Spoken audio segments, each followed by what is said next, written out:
Hello guys, तो आज हम पढ़ेंगे वायुमंडल की परतें।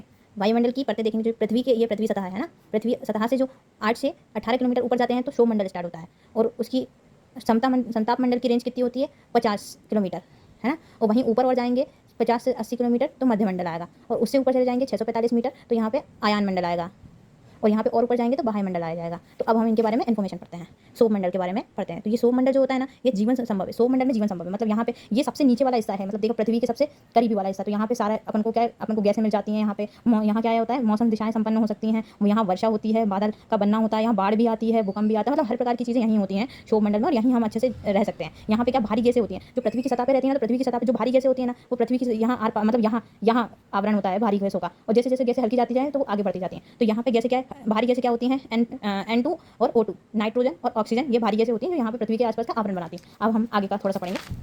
अब अभी समताप मंडल थोड़ा सा बाकी है। इसमें वायुयान होते हैं, मतलब इसमें वायुयान क्या करते हैं, उड़ते हैं, पर ये अनुकूल नहीं होते। दूसरा जो समताप मंडल होता है ना, वहाँ पे उनको वायुयान उड़ने के अनुकूल वातावरण बनता है। यहाँ इसको पता है जेट स्ट्रिंग हवाएं भी बोलते हैं। जेट स्ट्रिंग हवाएं कैसी होती है, ऐसी हवाएं होती है जो ऐसे ऐसे जाती हैं, ऐसे ऐसे ऐसे ऐसे ऐसा। और यहाँ पे भारी गैस होती है। और भारी गैस किस किस मात्रा में होती है, तो ऑक्सीजन होती है यहाँ पे 21% और नाइट्रोजन होती है यहाँ पे 78%। ये और अब वायुयान के लिए अनुकूल स्थिति कौन से मंडल में बनती है, तो हम सब जानते हैं कि समताप मंडल में जो हवाएं होती हैं वो क्षैतिज चलती हैं, मतलब सीधी सीधी हवाएं चलती हैं, जिसमें क्या वायुयान को उड़ने में आसानी होती है। जैसे और समताप मंडल सौर मंडल से समताप मंडल तक जाते हैं तो 50 किलोमीटर चलना पड़ता है। और इन दोनों के बीच में 30 से 35 किलोमीटर के अंदर ओजोन परत आती है। ओजोन परत वह परत होती है जो पराबैंगनी किरणों से हमको बचाती है, और इससे ना मतलब ये बॉडी कैंसर भी पैदा करती है इससे।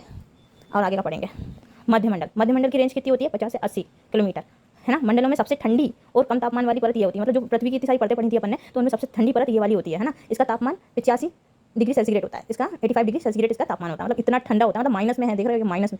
और इसका कारण क्या होता है, कारण इस मंडल में तापमान को अवशोषित करने वाला कोई कण नहीं होता, मतलब कोई कण नहीं होता इसमें कि वो तापमान को अवशोषित कर ले, इसलिए ये ना ठंडा बना रहता है वातावरण। आयान मंडल, है ना, आयान मंडल, इसकी रेंज कितनी होती है, 80 से 685 किलोमीटर इसकी रेंज होती है। इस मंडल में जो पराबैंगनी किरणें सबसे अधिक प्रभावी होती हैं, मतलब जो सूर्य से आने वाली पराबैंगनी किरणें होती हैं वो इस मंडल में सबसे ज़्यादा पाई जाती हैं।